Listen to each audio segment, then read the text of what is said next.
But anyway, we don't want to propagate any fear tonight. Tell you what, I'm going to ask Brother Ricky White, would you open us with a word of prayer tonight, please, sir?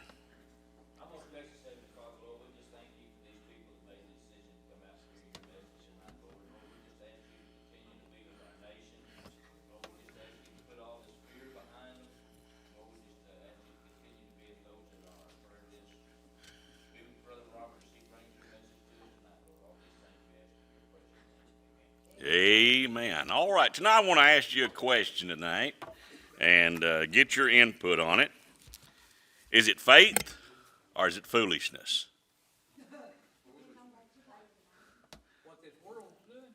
No, what we're doing. No, that's fear. That's fear. But man, I have been called foolish in our approach to what we're doing, and I'm sorry, I have a difficult time surrendering to fear and propaganda. And so I'm glad you're here tonight. Appreciate you coming out and joining us tonight. And I know that I don't think so much that we're having a problem with fear as much as we're having a problem with weather tonight.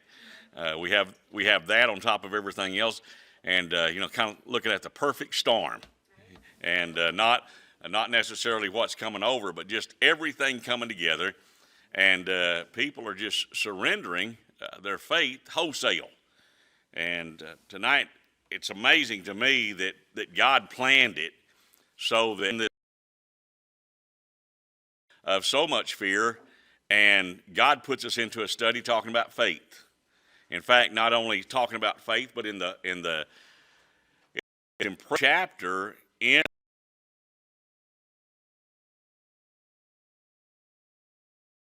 faithful individuals from days gone by, and just kind of assuring us that we're on the right path. And of course, was talking to those individuals in the first century that had come out of Judaism into Christianity, and he was just really edifying them, giving them courage, and just telling them you're in a good group, you're in good company. So tonight we're in Hebrews chapter 11, and we're going to go ahead and pick up again with verse number 6. This was a verse that we dealt with last time. It says, "But without faith it is impossible to please him. For he that cometh to God must believe that he is, and that he is a rewarder of them that diligently seek him." And you remember what we talked about. We talked about seeking the Lord. Amen. That's not just passively seeking him, but that's actively going to a place where we have a better understanding of what God expects of us. And sometimes he expects more of us. I think most of the time he expects more of us than we expect of ourselves. And a little bit of courage. And so, but we learn that we have to have faith, and we have to live by faith. And without faith, it's impossible to please him. And he's a rewarder of those who diligently seek him. And so we need to do that. And so here we are. And then he gets right back into just beginning to name some names. We've already talked about Abel. We've talked about Enoch. And now he goes on to Noah. He said, by faith, Noah. Say that with me. By faith, Noah. Faith. All right. Being warned of God of things not seen as yet. Now think about this planet.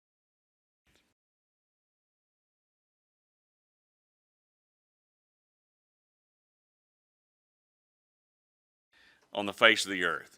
And so the very thing that God is instructing Noah in, this had never happened before.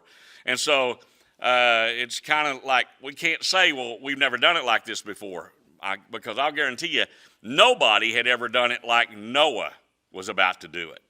God was calling him out, and here's the thing, what in the majority, how he needed to build this? Did he ask the local city folks if it was okay according to code if he were to build this particular vessel in his backyard? No. Did he ask an architect?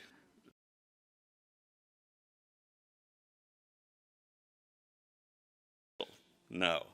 And so here's the thing. He was warned of God, okay, as talking about things that had never been seen before. And look at this, moved with fear. This is a time when fear is motivation. Now, I don't like the word fear. Anybody else have a different translation out there than the King James? And does it say something different? Anybody got a Bible tonight?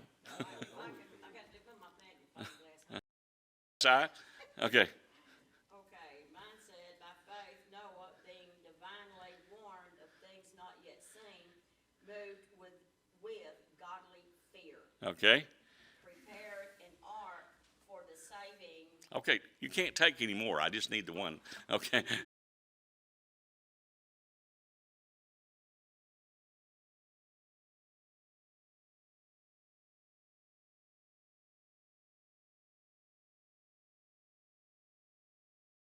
We are overcome with fear. We don't react well. In fact, we don't act at all. And so here we are. God is energizing him and motivating him. With what do you think the knowledge was that motivated Noah to have this kind of reaction? God's warning. Okay. It was a warning of coming judgment, okay? Judgment is coming, is virtually what God had told and instructed Noah. Judgment's coming. And so you can either take the same path that the rest of the world's doing and perish, or you can listen to my instruction and we'll see how far we get in this. God gave him specific instructions, didn't he? He told him exactly the dimensions of that. Now, we call it a boat or an ark. It looked like a shoebox, okay? The dimensions of it, it did not have a bow. It did not have a stern. It did not have a keel. It was not fashioned. You know, I've seen the picture of the ark that's built up in the Appalachian Mountains or wherever it is, and I'm all, that's great and wonderful and all that. But actually, that's way too pretty compared to what God had given in Noah instruction. He said, I want you to build an ark, and it's going to be a certain length, a certain width, and a certain height. It's going to have 3 levels in it. It's going to have 1 door and 1 window. The door's in the side, the window's in the top. Every bit of that had purpose and function. Okay? He said it's going to be made out of gopher wood. Now, what is the purpose in gopher wood? Why would he have him make it out of, why didn't he have him make it out of spruce or the cedars of Lebanon? Why did he say make it out of gopher wood, do you suppose? It floated good. Okay, it had a flotation principle built into it. And so then he said, I want you to pitch it within and without. What is pitch? Tar. Okay, tar is either a dark brown or perhaps even black. And so here this vessel is coated inside and outside with a material that its function is to what? Okay, it's to keep the water out and the people in. Keep them safe, right? And so here, you know, we break this Noah's whole life down to a couple of verses here in Hebrews, but the fact of the matter is he followed specific instructions, and while he was doing this, he was bivocational. Because while he was building the ark according to God's specifications, he was also preaching. You know what? I don't think he had a problem finding people to preach to, because he was out here in the middle of nowhere building a vessel unlike anything anyone had ever seen before. And people would have to come by and go, "What are you doing? What are you building here?" Sounds to me like it's a perfect opening for Noah to begin to explain to the populace around about there that judgment's coming. Oh, really? Judgment's coming. You got to remember also what condition was the world in at that time. Very much like the condition that we see the world in today. The Word of God tells us, in fact, Jesus says, as in the days of Noah, that Noah were, so shall they be in these last and final days. And then he kind of gives us a description on what's going on. People are just running to and fro.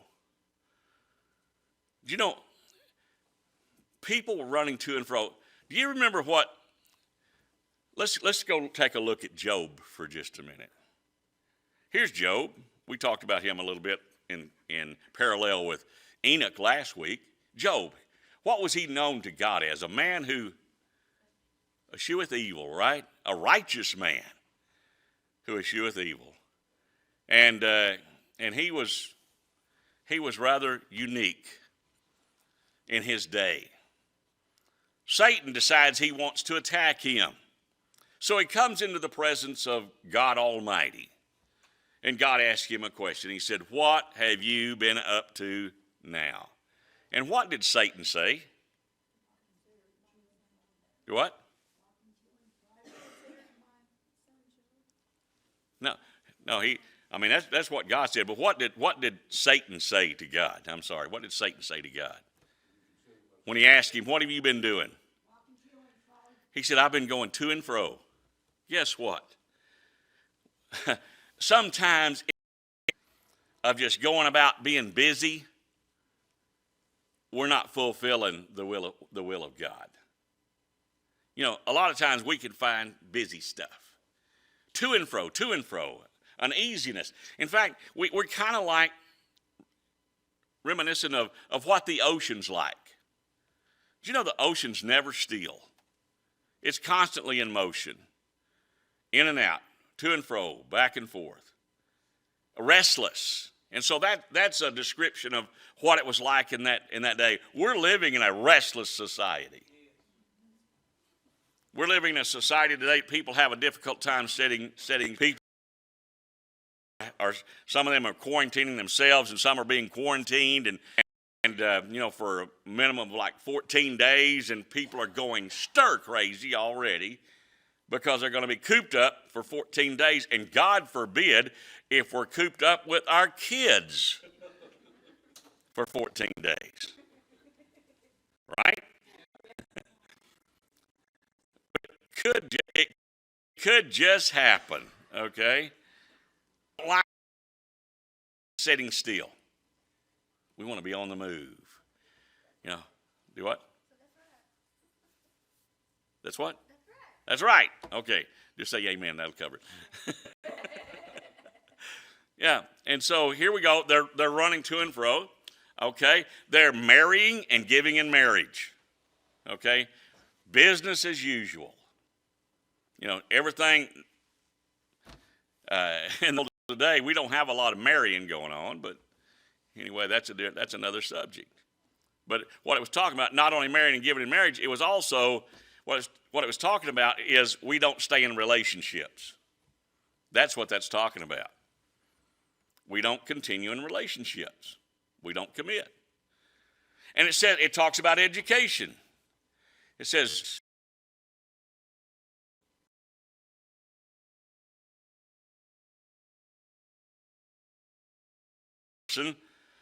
this is the environment, education. You know what? God forbid that anyone should not get a high school education. Right? Yeah, that's right. It's available. It's out there, you know. And then once you get a high school education, you just really need to go to college. there wouldn't be much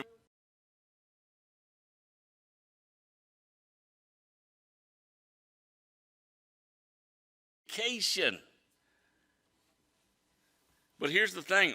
We can go 5 and 6 and 7 and 8 years of higher education and come out of there with a diploma that's obsolete because education is increasing so rapidly. That's why we have these classes, especially I know the teachers, but just any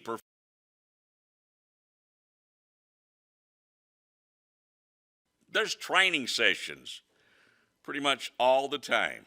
Why? Because ever increasing knowledge, ever increasing technology. Guess what?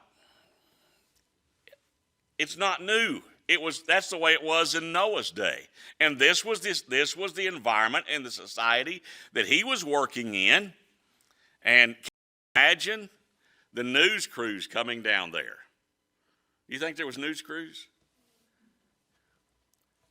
You know, one let me explain something.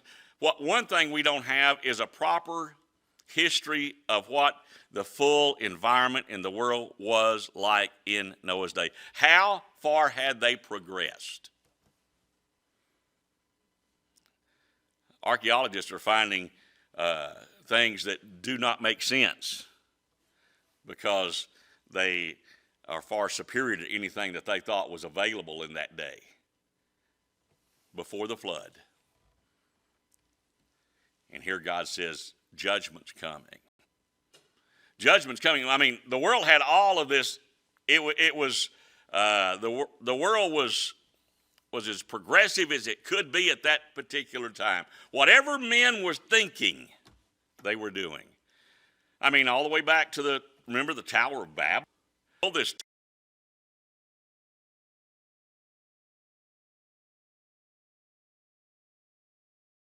The Godhead was talking and saying, whatever they dream, they achieve, mankind. And so prior to the flood, there was a lot of things going on. But one thing that wasn't going on, people were not serving God. Well, you know, we didn't even have the law. We didn't have the commandments yet. Let me ask you a question. Did that stop Abel? See, because we're kind of taking these in chronological.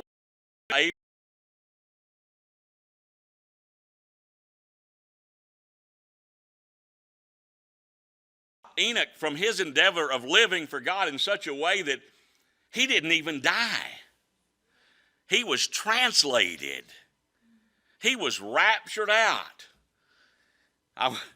Folks, I was sitting in a meeting with preachers this past Monday, and we had lunch together, and I was shocked because one of the pastors was talking about the nonsense of the rapture, saying that it is not even taught in the Word of God. The word rapture is not ever used in the Word of God. I agree. But the very act of that. Am I going to get in trouble tonight too? I tell you what. Anybody else? Anybody else have a phone that's turned on tonight? I turned my iPad off, thought I had it covered. Now we're back. Okay. Where was I? The rapture. I was never so shocked in my life because I was in the minority in that room. Most people do not believe the rapture is ever going to take place. I guess we just throw 1 Thessalonians chapter 4, verses 13 and 18 out. I guess we just throw 1 Corinthians chapter 15, 50 through 55 out. I guess we just throw Revelation chapter 4, first 7 verses out. They don't count. Yeah, they do. And Enoch was a forerunner of that event. By faith. By faith, he was a forerunner. By faith, Noah is building a box. He's building a vessel. Now, here's the reason the vessel was built in the proportions it was never meant to navigate. It was meant to float. That's all it had to do. All it had to do was when the torrential downpour, and folks, when it was not rain like we know rain. It was every bit of cloud layer that we know that's on the face of the earth today. You know what clouds are made of? Water. Okay? Isn't it amazing? I got 2.5 inches of rain last night at my house. That was just overnight. How does that water stay up there? How does it stay up there elevated thousands of feet above the earth? How does it float like that? Must be a God thing. And then something triggers it, and all of a sudden it just dumps out. Well, think about all the water on the face of the earth. I mean, water that, from aquifers that we have today, lakes, and it's all suspended in a canopy above the earth. God didn't start it sprinkling. He unzipped that canopy that held all that water, and that hydraulic pressure just descended upon the earth in such a massive flood that people didn't have a chance. They didn't have an opportunity. There was no second chances, and there were no left behinds, okay? They were left behind. All right. See, that's what God told Noah was coming. Certain destruction. Folks, I do not like what our world is going through today. I don't like it. It bothers me. You know what? The chance of getting this virus does not bother me. The fear that it's generating bothers me. The fear from so-called Christians that can talk a good talk, but when it comes to walking it, they're just having a real tough time pulling it off. And the first mention of something that might bring a little measure of fear, we want to crawl up in a fetal position and just pull the covers in around us. That bothers me. It bothers me to no end. Because you can't say I'm living by faith, but we talked about this last Sunday in our worship service. You cannot live by faith and fear. They are not compatible. You can't walk them together. Noah, it said, had a godly fear. He had a motivation. You know what? His fear was not for him. What was his concern for? Was his concern, I'm not going to get it done in time? God gave him a schedule, I guess, and he stayed on schedule. Not only was he building this vessel, but also he was in charge of gathering up animals to put on the ark. And all the time he's doing this, he's preaching. Judgment's coming. See, what's wrong with the world today is they don't believe judgment's coming. I'll be honest with you, I really and truly believe that this is just another one of God's judgments. Oh, no, we can't say that, and we sure can't put that out on the waves tonight. Yeah, we can. We just did. It's out there, and I can't bring it back. I think God is sick and tired of watching his people who are called by his name, forgetting that he is God. I believe God protects. We preached about that from Psalms 91 last Sunday about the fact that we're underneath his sheltering wing. We're in his shadow. We're under his protection. We either are or we're not. I are. I am. And so I have a real difficult time with the massive amount of fear that's being propagated against our society. And the fact that we're being worn down by it already, and it hadn't been going on that long.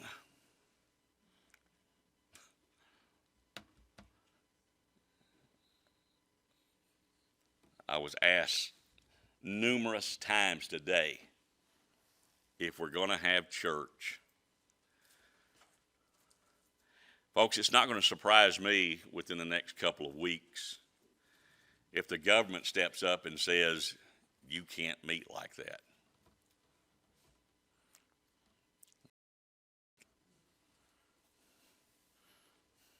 We didn't think it would come from this direction, did we? We didn't think that they would institute some kind of martial law. I'm just going to tell you right now, if that happens, as long as God keeps me breathing, and as long as I'm healthy enough to stand on my 2 feet, I will be here at this building at 10 o'clock on Sunday morning, 11 o'clock Sunday. I'm going to be here. If you want to show up, that's up to you. You want to go to jail with me? We'll go to jail together. It didn't scare me the first time.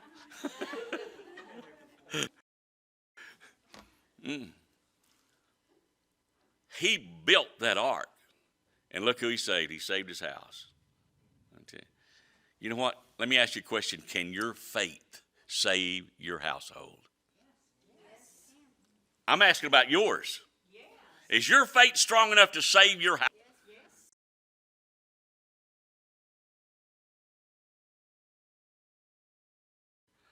I guarantee you, folks, there are people literally watching you tonight to see what you're going to do. Are you going to live it? Are you just going to talk about it? Are you going to come up with some kind of excuse why we can't be here today? You know, we had an excuse. The weather's bad. We could have called it off due to the weather, but you know what? I couldn't call it off. I've got a pickup that got beat up on June the 9th of last year. Again, fine. I had to be here.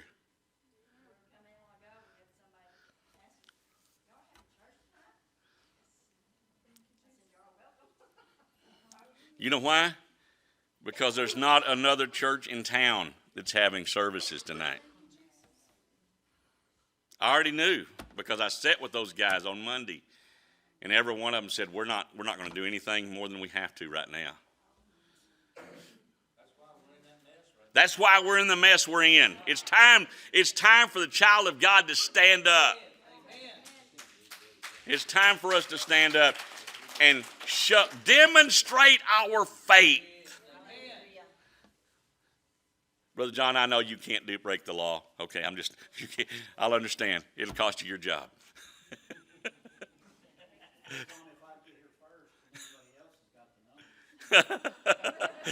I was the first one.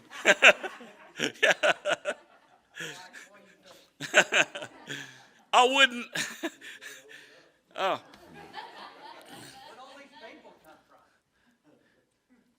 By the which he condemned the world and became heir of the righteous which is by faith. By faith. The world was condemned. The world was judged. The world was destroyed. But God had a remnant. God had a household. The whole community of man started over because of a household. From that ark filled with living beings, the whole world was repopulated. Amen. You want to go? You want to go on? By faith, Abraham. Here we go. We're finally getting into some modern history, right? By faith, Abraham, when he was called to go out into a place which he should after receive for an inheritance, obeyed. Obeyed. I think that's what a lot of this is about. Child of God, are we going to obey or not? What? Faith or foolishness? Is it faith or foolishness? Are we being foolish tonight? Because it's a fine line. It's a fine line between faith and foolishness. And the dimension of that line is what's your purpose? What's your motivation? Why are you doing this? Folks, I want people to know. I got 3 telephone calls and texts this afternoon while I was in my office. Just from people, they're not here tonight, but they were wondering if we're having church tonight. They didn't show, but they were wondering if we were. When I was asked at that meeting the other day, what are y'all going to do? And you know what I told them? Business as usual. That was my retort to them. Business as usual. Because we got a job to do. And we can't get it done hiding and quaking in fear. I think it's a wonderful thing that God laid this faith chapter on us right now. I really do. Abraham, through faith, what did Abraham do? He left everything. He left everything. Now he was supposed to leave everything. See, he took a cousin with him, or nephew. There's not really a term for that in the Old Testament. But anyway, it was a close kin, Lot. Okay? Abraham was commanded by God to leave his home, to leave his father, to leave his mother, to leave his family, and just follow God. And he did. But he took Lot with him. And was that ever a fly in the buttermilk? Yeah. Fly in the ointment? Absolutely. Lot stayed in trouble so much of the time and caused Abraham regrets along the way. But Abraham was faithful in the fact that he left and he was following God, taking him to a place where he had never been before. You know, I still think about our missionaries to West Africa and their zeal for their calling. I mean, next month they're jumping off into the mission field in what most people would say is untrained. They have to learn the language over there, but they want to get on the field now.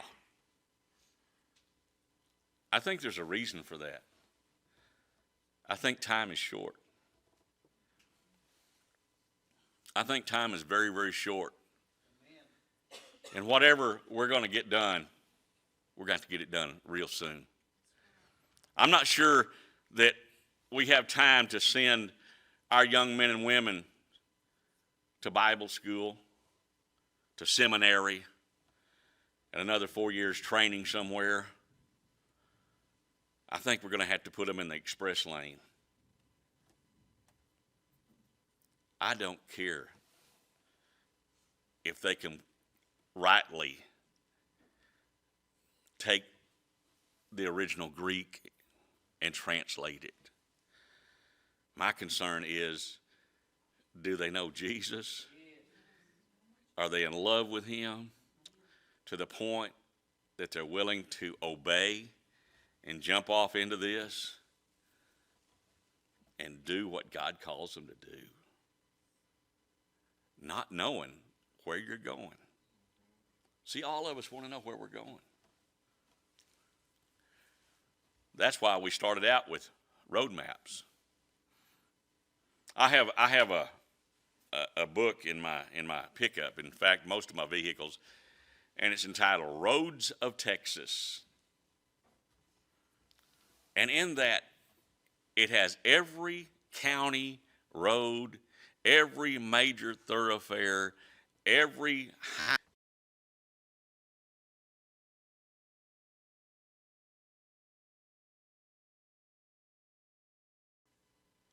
But now it's obsolete because I have GPS, which is great until AT&T goes down. And then I go back to hard copy. See, we want to know where we're going. It's important, right, that we know where we're going. Or is it more important that we follow God's lead? See, he didn't tell us we have to know where we're going to.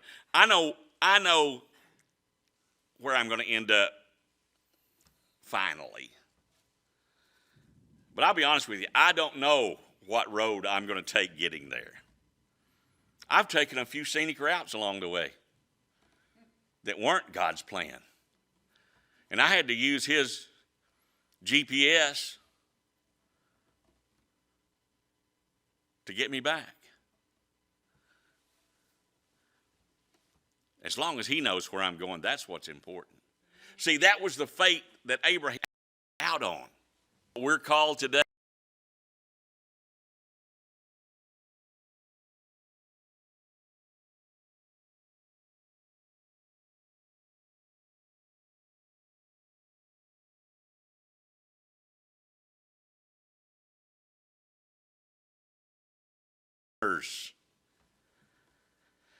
That's not citizens.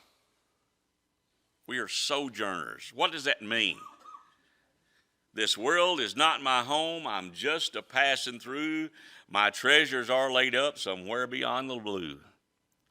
The angels beckon me to heaven's open door, and I can't feel at home in this world anymore. Amen. By faith, he traveled. By faith, he never was a citizen. By faith, he lived in a land of promise that God promised him, a strange country. Think about this. He come from the land of Ur into this area, Canaan land. He'd never been there before.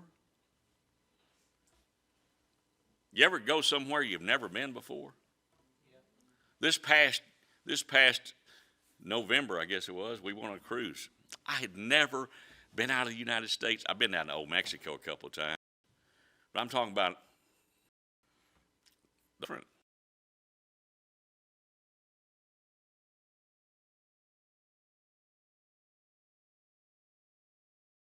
They have different customs. They drive different. My wife tell you, they drive different. They eat different. And they